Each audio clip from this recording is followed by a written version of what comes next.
Welcome to Gatsby Centennial Readings, the F. Scott Fitzgerald Society's celebration of the 100th anniversary of the publication of The Great Gatsby. I'm Jackson Breyer, president of the Fitzgerald Society. Chapter 4 of The Great Gatsby will be read by Joseph O'Neill. Joseph O'Neill is the author of 5 novels, a collection of short stories, and a family history. His most recent book is the 2024 novel Godwin. His 2008 novel Netherland won the Faulkner Award and the Kerry Group Irish Fiction Award. 2 of his short stories have won O. Henry Prizes, and his stories have been widely anthologized. His fiction and cultural criticism has appeared in The New Yorker, Harper's, The Atlantic, New York Magazine, and Granta. He is the recipient of a Guggenheim Fellowship and a Creative Writing Fellowship from the National Endowment for the Arts. Born in Ireland, he grew up in Mozambique, Iran, Turkey, and the Netherlands. He is a graduate of Girton College, Cambridge, and he teaches at Bard College. Here now is Joseph O'Neill. On Sunday morning, while church bells rang in the villages along the shore, the world and its mistress returned to Gatsby's house and twinkled hilariously on his lawn. "He's a bootlegger," said the young ladies, moving somewhere between his cocktails and his flowers. "One time he killed a man who had found out that he was nephew to von Hindenburg and second cousin to the devil.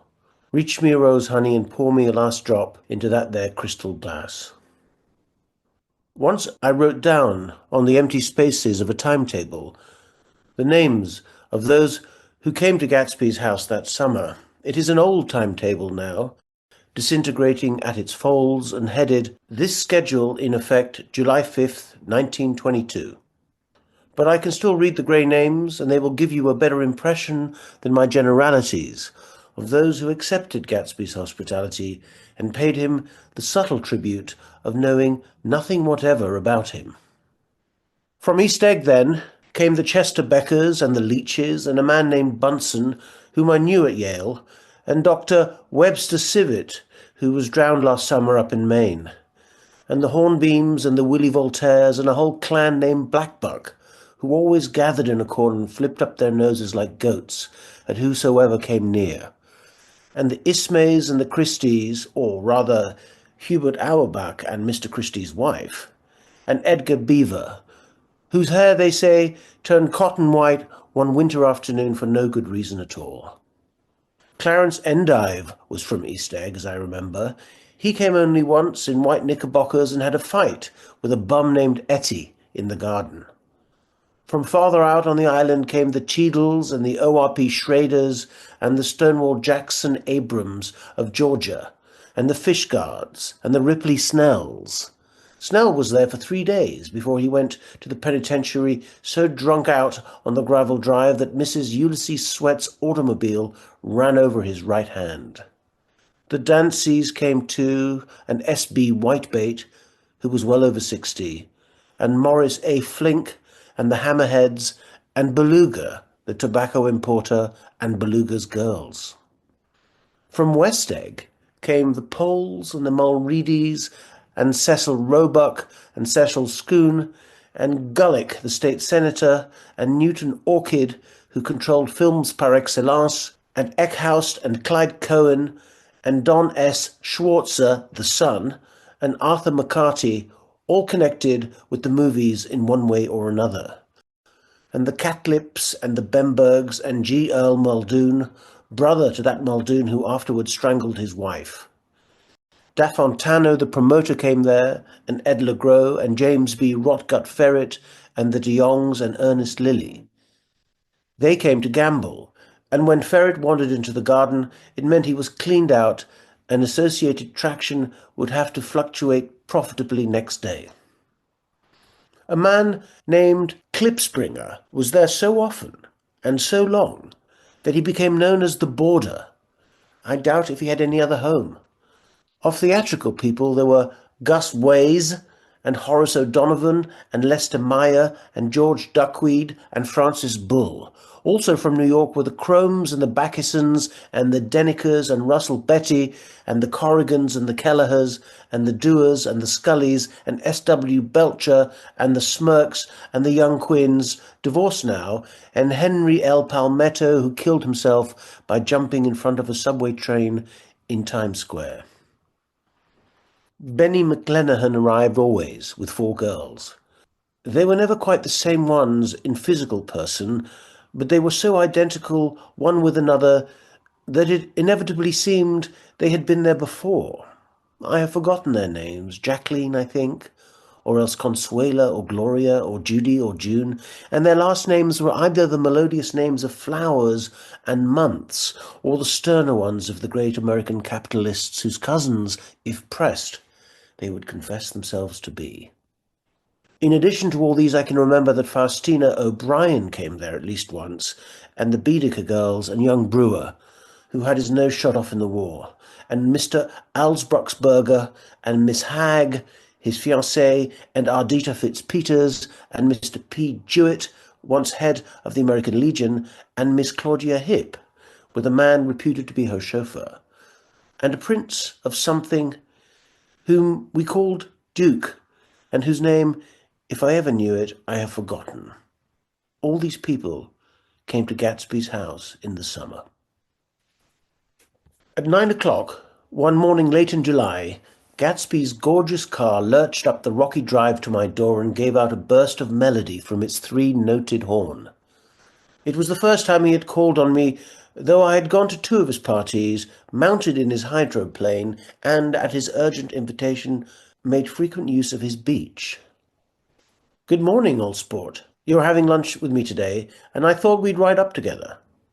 He was balancing himself on the dashboard of his car with that resourcefulness of movement that is so peculiarly American, that comes, I suppose, with the absence of lifting work or rigid sitting in youth, and even more with the formless grace of our nervous, sporadic games. This quality was continually breaking through his punctilious manner in the shape of restlessness. He was never quite still. There was always a tapping foot somewhere, or the impatient opening and closing of a hand. He saw me looking with admiration at his car. "It's pretty, isn't it, old sport?" He jumped off to give me a better view. "Haven't you ever seen it before?" I'd seen it. Everybody had seen it. It was a rich cream colour, bright with nickel, swollen here and there in its monstrous length with triumphant hat boxes and supper boxes and tool boxes, and terraced with a labyrinth of windshields that mirrored a dozen suns. Sitting down behind many layers of glass in a sort of green leather conservatory, we started to town. I had talked with him perhaps half a dozen times in the past month and found, to my disappointment, that he had little to say. So my first impression that he was a person of some undefined consequence had gradually faded, and he had become simply the proprietor of an elaborate roadhouse next door. And then came that disconcerting ride. We hadn't reached West Egg Village before Gatsby began leaving his elegant sentences unfinished and slapping himself indecisively on the knee of his caramel-coloured suit. "Look here, old sport," he broke out surprisingly. "What's your opinion of me, anyhow?" A little overwhelmed, I began the generalized evasions which that question deserves. "Well, I'm going to tell you something about my life," he interrupted. "I don't want you to get a wrong idea of me from all these stories you hear." So he was aware of the bizarre accusations that flavoured conversation in his halls. "I'll tell you God's truth." His right hand suddenly ordered divine retribution to stand by. "I am the son of some wealthy people in the Middle West, all dead now. I was brought up in America, but educated at Oxford because all my ancestors have been educated there for many years. It is a family tradition." He looked at me sideways, and I knew why Jordan Baker had believed he was lying. He hurried the phrase, "educated at Oxford," or swallowed it or choked on it as though it had bothered him before, and with this doubt his whole statement fell to pieces, and I wondered if there wasn't something a little sinister about him after all. "What part of the Middle West?" I inquired casually. "San Francisco." I see. My family all died, and I came into a good deal of money. His voice was solemn, as if the memory of that sudden extinction of a clan still haunted him. For a moment I suspected that he was pulling my leg, but a glance at him convinced me otherwise. After that I lived like a young Raja in all the capitals of Europe, Paris, Venice, Rome, collecting jewels, chiefly rubies, hunting big game, painting little, things for myself only, and trying to forget something very sad that had happened to me long ago. With an effort I managed to restrain my incredulous laughter. The very phrases were worn so threadbare that they evoke no image except that of a turbaned character, leaking sawdust at every pore as he pursued a tiger through the Bois de Boulogne. Then came the war, old sport. It was a great relief, and I tried very hard to die. But I seemed to bear an enchanted life. I accepted a commission as first lieutenant when it began. In the Argonne forest, I took 2 machine-gun detachments so far forward that there was a half-mile gap on either side of us where the infantry couldn't advance. We stayed there 2 days and 2 nights, 130 men with 16 Lewis guns, and when the infantry came up at last, they found the insignia of 3 German divisions among the piles of dead. I was promoted to be a major, and every Allied government gave me a decoration. Even Montenegro, little Montenegro, down on the Adriatic Sea. Little Montenegro. He lifted up the words and nodded at them with his smile.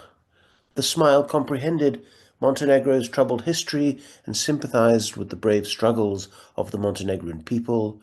It appreciated fully the chain of national circumstances which had elicited this tribute from Montenegro's warm little heart.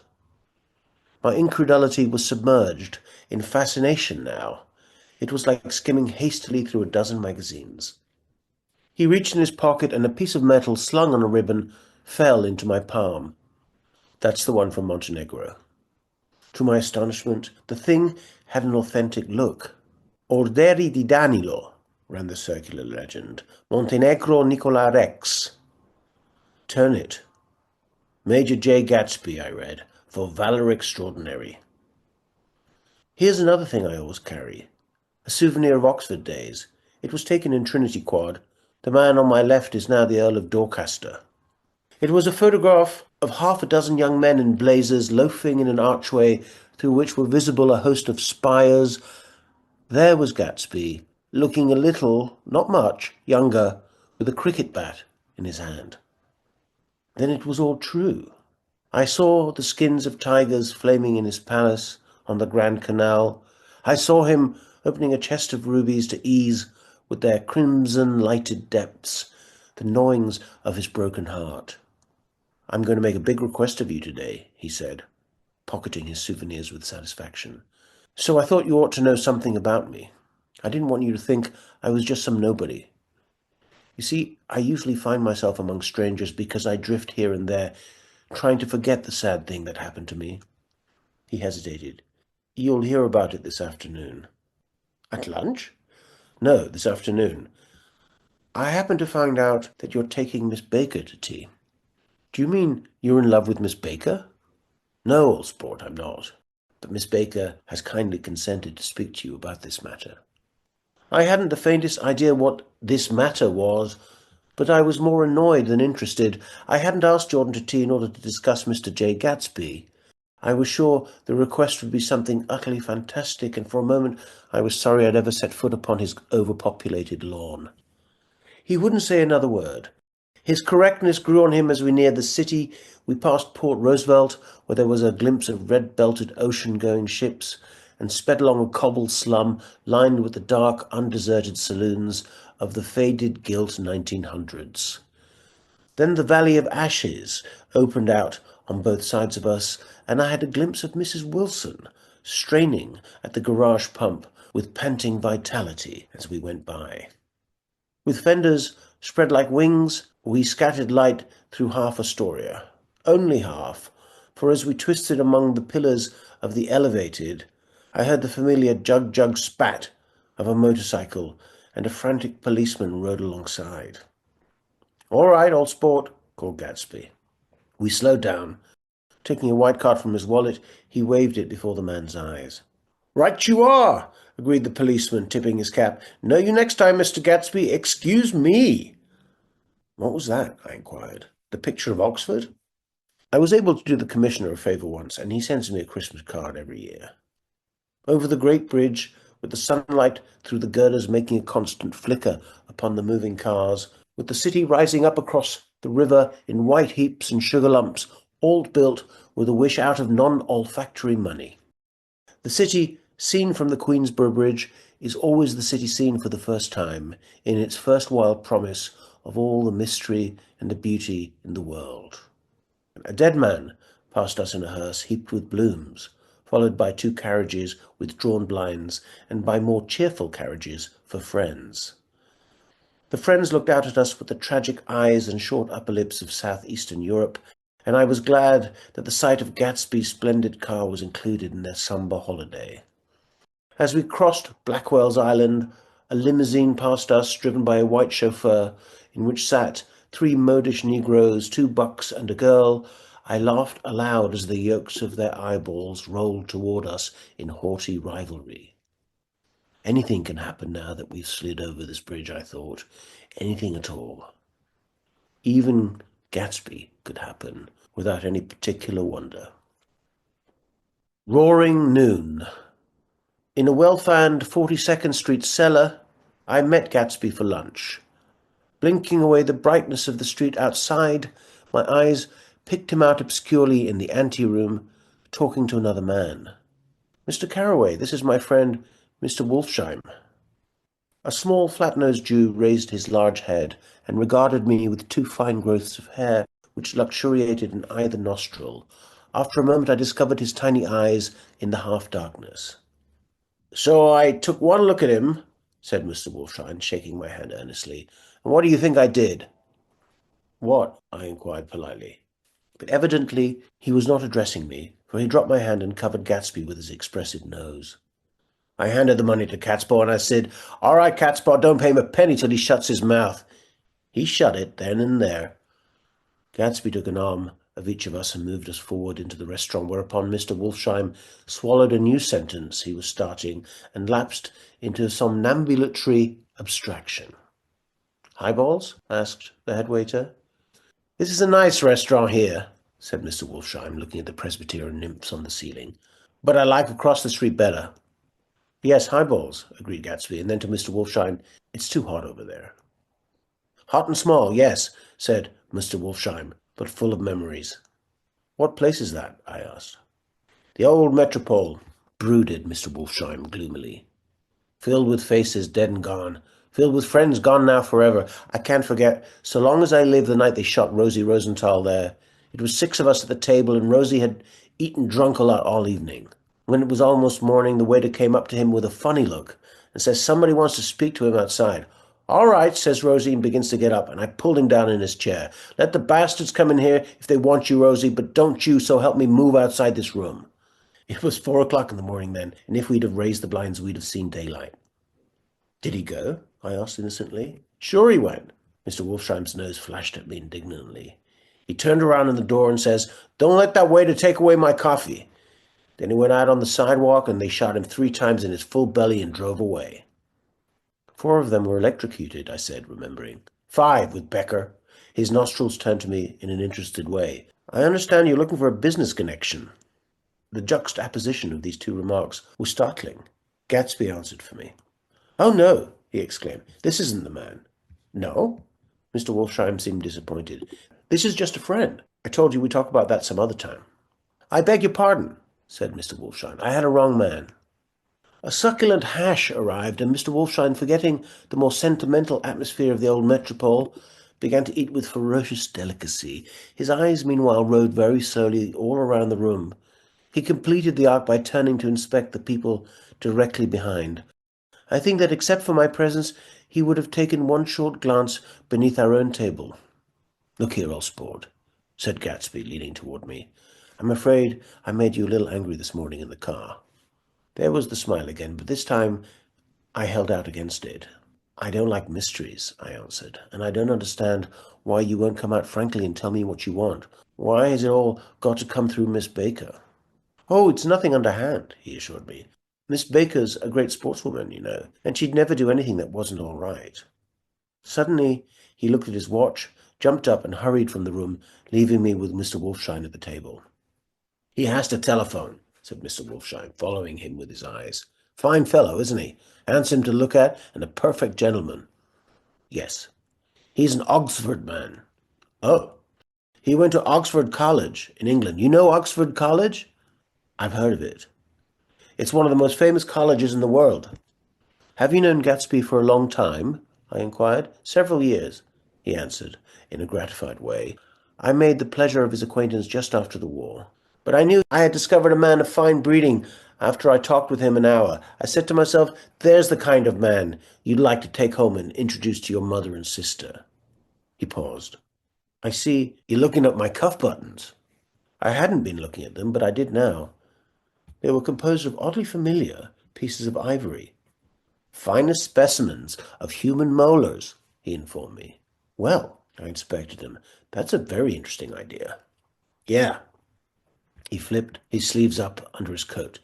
"Yeah, Gatsby's very careful about women. He would never so much look at a friend's wife." When the subject of this instinctive trust returned to the table and sat down, Mr. Wolfshiem drank his coffee with a jerk and got to his feet. "I have enjoyed my lunch," he said, "but I'm going to run off from you two young men before I outstay my welcome." "Don't hurry, Meyer," said Gatsby without enthusiasm. Mr. Wolfshiem raised his hand in a sort of benediction. "You're very polite, but I belong to another generation," he announced solemnly. "You sit here and discuss your sports and your young ladies, and your—" He supplied an imaginary noun with another wave of his hand. "As for me, I am 50 years old, and I won't impose myself on you any longer." As he shook hands and turned away his tragic nose, he was trembling. I wondered if I had said anything to offend him. "He becomes very sentimental sometimes," explained Gatsby. "This is one of his sentimental days. He's quite a character around New York, a denizen of Broadway." "Who is he, anyhow? An actor?" "No." "A dentist? Meyer Wolfshiem? No, he's a gambler."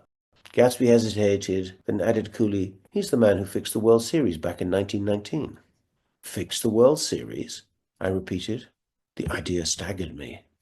I remembered, of course, that the World Series had been fixed in 1919, but if I had thought about it at all, I would have thought of it as a thing that merely happened, the end of some inevitable chain.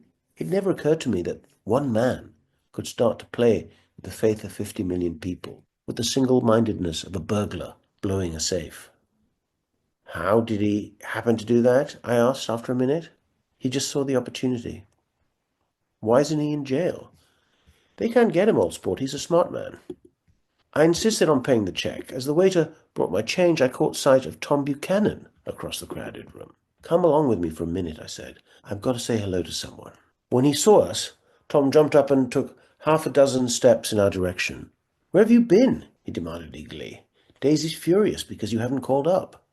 "This is Mr. Gatsby, Mr. Buchanan." They shook hands briefly, and a strained, unfamiliar look of embarrassment came over Gatsby's face. "How have you been, anyhow?" demanded Tom of me. "How'd you happen to come up this far to eat?" "I've been having lunch with Mr. Gatsby." I turned towards Mr. Gatsby, but he was no longer there.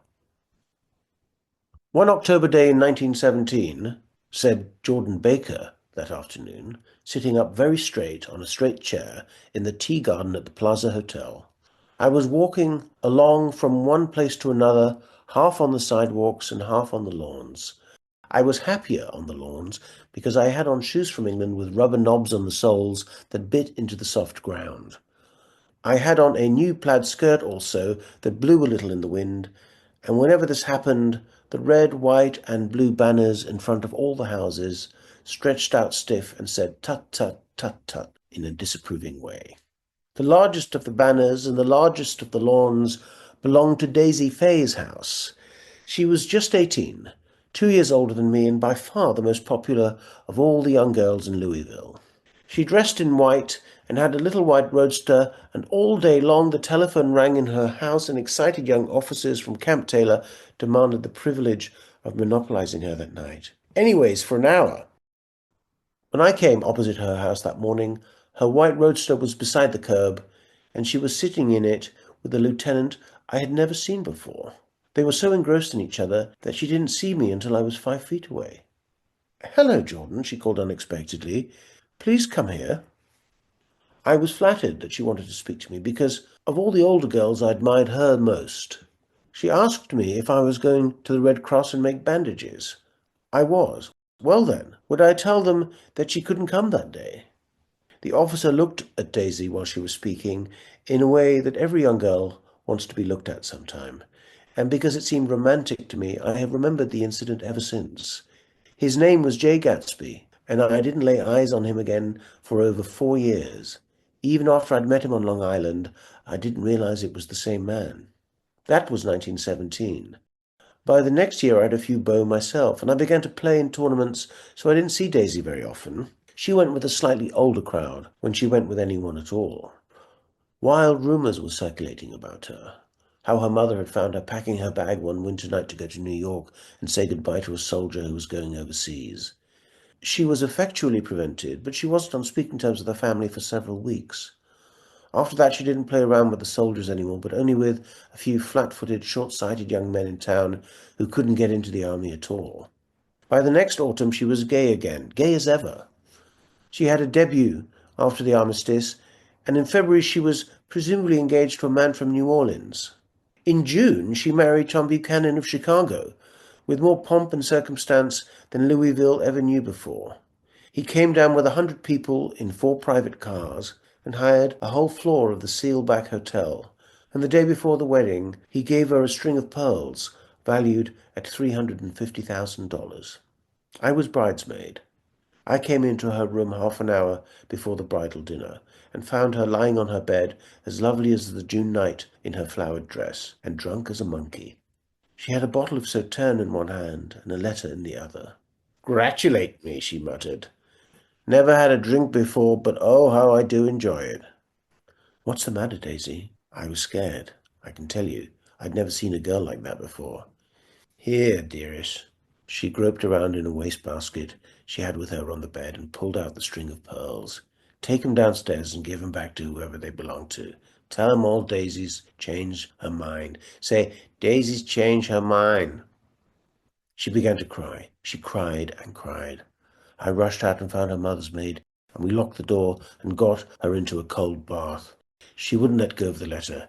She took it into the tub with her and squeezed it up into a wet ball, and only let me leave it in the soap dish when she saw that it was coming to pieces like snow. But she didn't say another word. We gave her spirits of ammonia and put ice on her forehead and hooked her back into her dress, and half an hour later, when we walked out of the room, the pearls were around her neck and the incident was over. Next day at 5 o'clock, she married Tom Buchanan without so much as a shiver and started off on a 3 month trip to the South Seas. I saw them in Santa Barbara when they came back, and I thought I'd never seen a girl so mad about her husband. If he left the room for a minute, she'd look around uneasily and say, "Where's Tom gone?" and wear the most abstracted expression until she saw him coming in the door. She used to sit on the sand with his head in her lap by the hour, rubbing her fingers over his eyes and looking at him with unfathomable delight. It was touching to see them together. It made you laugh in a hushed, fascinated way. That was in August. A week after I left Santa Barbara, Tom ran into a wagon on the Ventura Road one night and ripped a front wheel off his car. The girl who was with him got into the papers too because her arm was broken. She was one of the chambermaids in the Santa Barbara Hotel. The next April, Daisy had her little girl, and they went to France for a year. I saw them one spring in Cannes, and later in Deauville, and then they came back to Chicago to settle down. Daisy was popular in Chicago, as you know. They moved with a fast crowd, all of them young and rich and wild, but she came out with an absolutely perfect reputation, perhaps because she doesn't drink. It's a great advantage not to drink among hard-drinking people. You can hold your tongue, and moreover, you can time any little irregularity of your own so that everybody else is so blind that they don't see or care. Perhaps Daisy never went in for amour at all, and yet there's something in that voice of hers. Well, about 6 weeks ago, she heard the name Gatsby for the first time in years. It was when I asked you, do you remember, if you knew Gatsby in West Egg? After you had gone home, she came into my room and woke me up and said, "What Gatsby?" And when I described him, I was half asleep, she said in the strangest voice that it must be the man she used to know. It wasn't until then that I connected this Gatsby with the officer in her white car. When Jordan Baker had finished telling all this, we had left the plaza for half an hour and were driving in a Victoria through Central Park.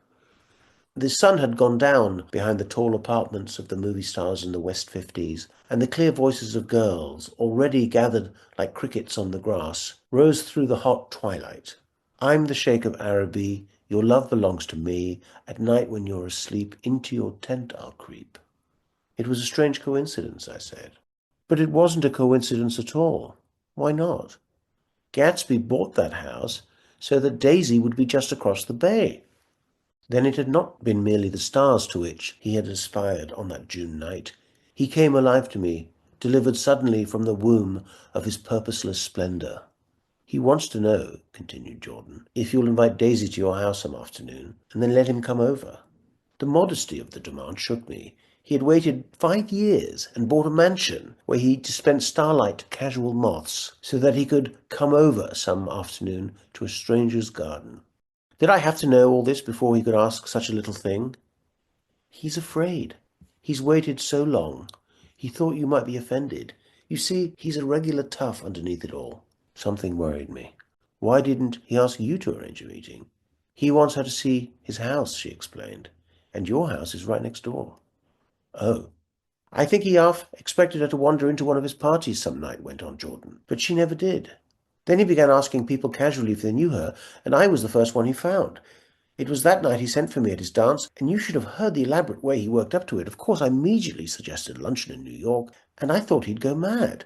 I don't want to do anything out of the way, he kept saying. I want to see her right next door. When I said you were a particular friend of Tom's, he started to abandon the whole idea.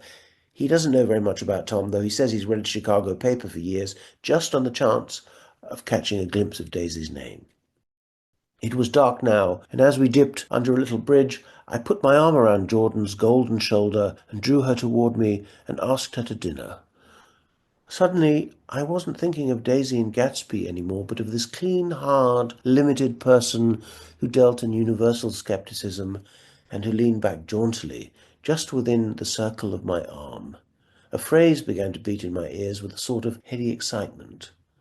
There are only the pursued, the pursuing, the busy, and the tired.